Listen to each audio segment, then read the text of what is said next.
House, Frank announced over the phone, his voice dripping with smug satisfaction. Got a great price too. The new owners move in next week, so if there's anything of your mother's junk you want, you better come get it now. I gripped my phone tighter, willing my voice to stay steady. You sold Mom's house?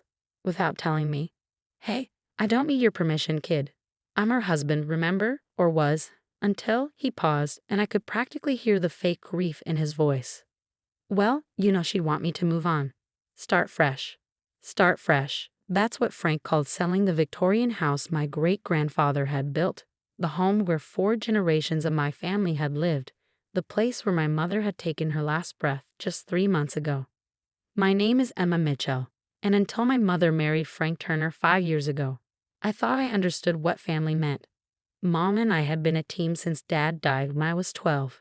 We'd faced everything together. The hard years when she worked 2 jobs to keep us afloat, the triumph when she finally opened her own bookstore, the quiet evenings spent reading in the window seat my great-grandfather had built. Then Frank came along. He swept Mom off her feet with his charming smile and smooth talk about real estate investments. I was away at college by then, studying law at Berkeley, too far away to see what he really was. By the time I realized it was too late, Mom was in love and Frank had moved into our family home. I'll be by tomorrow to pick up Mom's things, I said, trying to keep the tremor out of my voice. Make it quick, Frank replied. I've got people coming to clear out the furniture this weekend. High-end antiques buyers. This stuff might be sentimental to you, but it's worth a pretty penny to collectors. I ended the call before he could say anything else. Standing in my small San Francisco apartment, I looked at the photo on my desk, Mom and me in front of the house on my high school graduation day. She was beamy with pride, her arm around my shoulders. The golden afternoon light caught the distinctive stained glass window above the front door, the one my great-grandmother had designed. What Frank didn't know, what Mom had made sure he would never know, was that 3 weeks before she died, she had called me home for an urgent conversation. I remembered that day clearly. Mom was already weak from the cancer, but her mind was sharp as ever.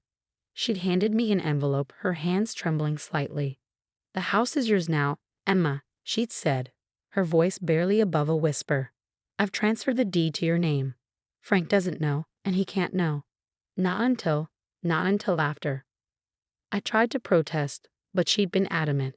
I've watched him, Emma, seen how he looks at the house, at the antiques, at everything your great-grandparents built.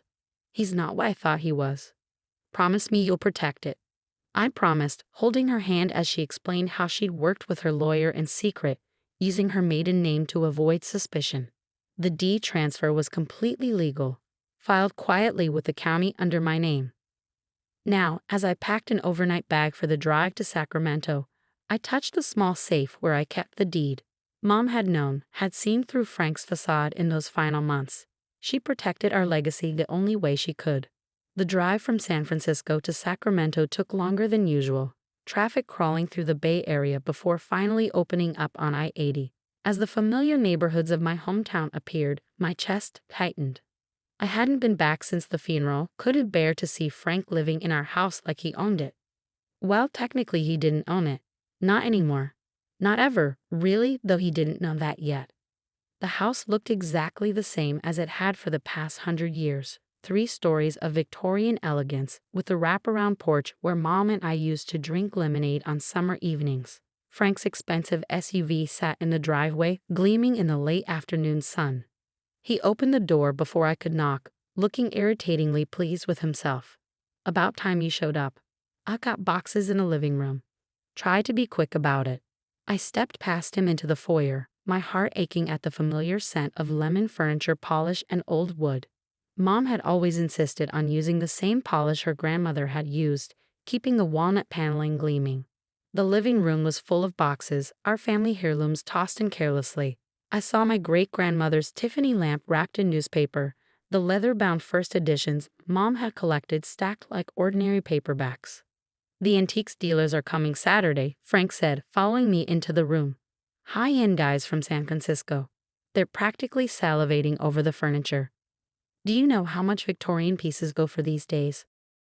I did actually. Mom had made sure I understood the value of everything in the house, not just sentimental but financial. The walnut dining set alone was worth close to $50,000. You can't sell these things, Frank, I said quietly, picking up a framed photo of Mom as a little girl sitting on the very porch swing he probably already promised to some dealer. He laughed, the sound grating on my nerves. Of course I can. I'm the husband, remember. Everything your mother owned is legally mine now. I set down the photo carefully. Actually, that's not true. What are you talking about? His voice sharpened slightly. Mom left everything to me. The house, the furniture, all of it. She transferred ownership before she died. He stared at me for a moment, then laughed again, but there was an edge to it now. Nice try, kid. But I think I'd know if my wife had done something like that. Would you? I asked, pulling the deed from my bag. Like you knew about her private bank account or the safety deposit box she kept in her maiden name. The smirk faltered slightly. What are you talking about? Mom saw through you, Frank. In the end, he understood exactly what kind of man you are. She protected what was ours. His face darkened. Give me that, he snapped, snatching the deed from my hands. I let him take it, watching as he scanned the document, his expression changing from dismissive to confused to something close to panic. This can't be legal, he sputtered. I'm her husband. She couldn't just. She could and she did. Everything was done properly, filed with the county weeks before she died. The house is mine, Frank. So is everything in it. He stared at me, his face reddening. I've already sold it. The papers are signed. The buyers. Can't buy what you don't own, I finished for him.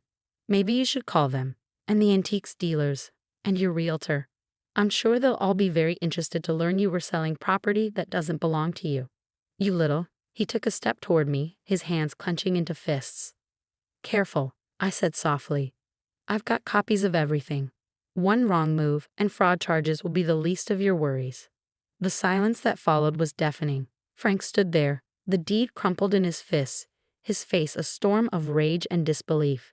Outside, a car drove past, its tires crunching on the gravel driveway. Somewhere upstairs, the old grandfather clock chimed 4 times, just as it had every hour of my childhood. You can't do this, he finally said, but his voice had lost its confidence. Your mother, she wouldn't. My mother, I cut him off, knew exactly what she was doing. She protected our family's legacy from you. Now, I think you should leave. Leave? This is my home. I shook my head slowly. No, Frank, it never was. You just thought it was yours to take, like everything else you've tried to steal from us. He opened his mouth to argue, but I could see the realization dawning in his eyes. The deed was ironclad, the transfer legal and complete. He had no claim to the house, the furniture, any of it. I'll fight this, he threatened, but weakly. Go ahead, I replied calmly. I'm sure the court would be very interested in how you tried to sell property you didn't own. Not to mention the items you've already sold from the house. Mom kept excellent inventory records, you know. His face went pale at that. We both knew what he'd been doing these past 3 months, selling off smaller pieces, things he thought wouldn't be missed. But Mom had documented everything, and now those sales would come back to haunt him. Frank's unraveling was like watching a building collapse in slow motion. First came the denial. He spent 20 minutes on the phone with his lawyer, his voice rising steadily as he realized just how thoroughly Mom had outmaneuvered him. Then came anger, pacing the living room like a caged animal, alternating between threats and attempts at manipulation. We can work something out, he said, trying to sound reasonable. Split the proceeds from the sale. That's fair, right? Your mother would want us to be fair. I sat in my great-grandmother's wing-back chair, the one he'd probably planned to sell for a small fortune, and watched him unravel. My mother, I said quietly, wanted me to protect our family's home from you. And that's exactly what I'm going to do. You ungrateful little. He caught himself, visibly trying to regain control. Think about this rationally. The buyers are paying $2 million for this place. That's $1 million each if we split it. You're young. You could do a lot with that kind of money. I looked around the room, at the built-in bookshelves my great-grandfather had crafted by hand, at the ceiling medallion Mom had carefully restored one summer when money was tight.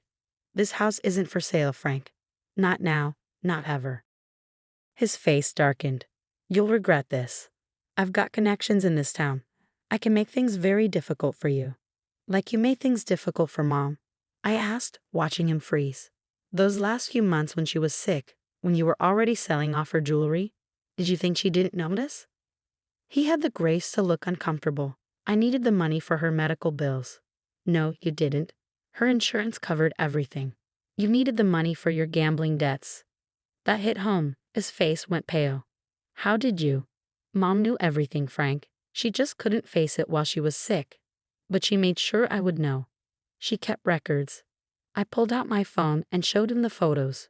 Screenshots of his online gambling accounts, records of pawn jewelry, bank statements showing suspicious transfers. Mom had documented it all in her final months, working with her lawyer to build a case even as cancer ravaged her body.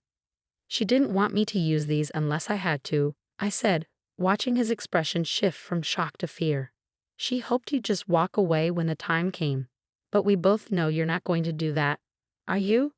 He sank onto the sofa, suddenly looking much older. What do you want? I want you out, today, and I want everything you've sold returned. That's impossible. Some of those pieces are already. Then you'll repay their value. Every piece, Frank. Mom's jewelry, the silver, the first editions you snuck out when you thought no one was watching. All of it. He laughed, but it was hollow. With what money? You just said yourself I've got gambling debts. I smiled, and it wasn't a kind expression. Actually, you've got about $800,000 in your offshore account, the one you opened in the Caymans last year. That stopped him cold. How could you possibly know about that?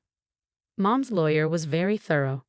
Did you really think you could hide money from a woman who ran her own business for 20 years?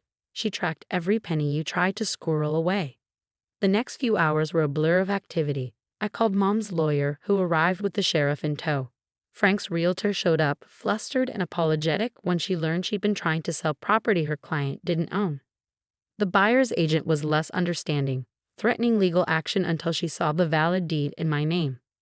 Through it all, Frank sat in stunned silence, watching as his carefully constructed plans crumbled around him. By sunset, he was loading his personal belongings into his SUV while the sheriff supervised. You'll never get away with this, he tried one last time as he carried out his last box. People in this town know me. They trust me. They trusted you. I corrected him. Until now. How do you think they'll feel when they learn you tried to sell stolen property? That you were gambling away your dying wife's jewelry? He slammed the SUV's trunk shut with more force than necessary. You think you're so smart, just like your mother, but you're making a mistake. This house, all this old junk, it's a burden. You'll see. I stood on the porch in the same spot where Mom and I had spent countless evenings talking about our dreams. No, Frank, the only mistake was Mom trusting you. But she fixed that in the end, didn't she? As his car disappeared down the street, Mom's lawyer, Patricia, joined me on the porch. You handled that well, she said. Your mother would be proud. She knew what he was, I said softly.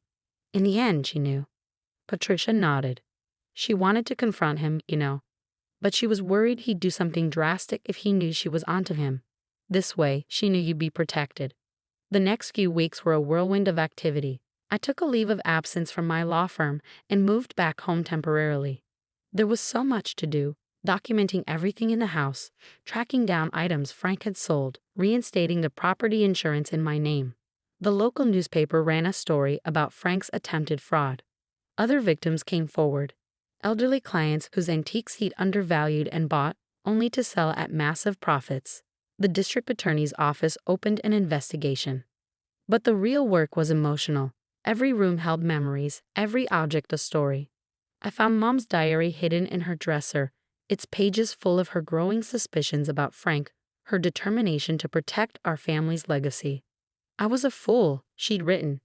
But I won't let him take what generations of our family built. Emma will know what to do. The community rallied around me in ways I hadn't expected. Mrs. Rodriguez from next door brought over her famous enchiladas and told me stories about Mom from before I was born. Mr. Chen from the hardware store helped me track down period-appropriate materials to restore the back porch. One morning, as I was sorting through old photographs in the attic, I found a letter from my great-grandmother to my grandmother, written in 1952. This house is more than wood and glass, she'd written. It's the heart of our family. Every nail, every floorboard, every window holds our stories. Guard it well, my darling. Pass it on with love. That letter became my guide as I began the process of not just reclaiming the house, but reviving it. I hired restoration experts to repair what time had worn. The stained glass window above the front door gleamed again, casting rainbow shadows across the foyer floor. Frank's prediction about the house being a burden proved exactly wrong. The very things he saw as dollar signs, the antique furniture, the architectural details, the history, were what made it priceless. 6 months after I confronted Frank, I got the call I'd been waiting for. He'd been indicted on multiple counts of fraud and theft. The DA had found a pattern of deception going back years before he met Mom. He took a plea deal that required him to repay his victims, including the full value of everything he'd sold from our house. That evening, I sat in the window seat Mom had loved so much, looking out at the garden where she taught me the names of flowers. The house felt alive again, filled with the warmth she'd always maintained.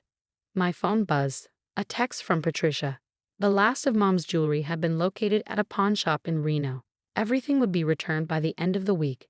I smiled, touching the key pendant Mom had given me for my 16th birthday. She'd worn it every day until she got sick, telling me it was more than just jewelry, it was a symbol of our connection to this place, to our history.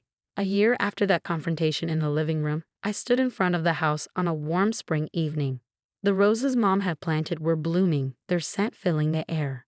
The porch swing creaked gently in the breeze, just as it had for 4 generations. I decided to keep my apartment in San Francisco, commuting when necessary for work. But the house would always be home. Not just for me, but for the future generations Mom had fought to protect. Inside on the mantel, I placed 3 photographs. One of my great-grandparents on their wedding day, standing proudly in front of their new home. One of Mom and me on my graduation day, and between them, a new addition. Mom in her garden the summer before she got sick, her face radiant as she tended her beloved roses. Frank had seen the house as a commodity, something to be sold off piece by piece.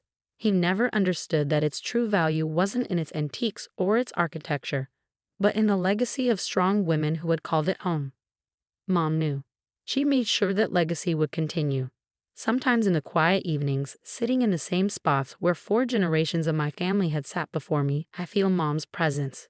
Not in a ghostly way, but in the essence of the place she fought so hard to protect. In the smooth wood of the banister, worn by countless hands. In the garden she tended with such care. In the very bones of this house that has sheltered our family's dreams for over a century. Frank was wrong about one more thing. This house isn't a burden, it's a gift.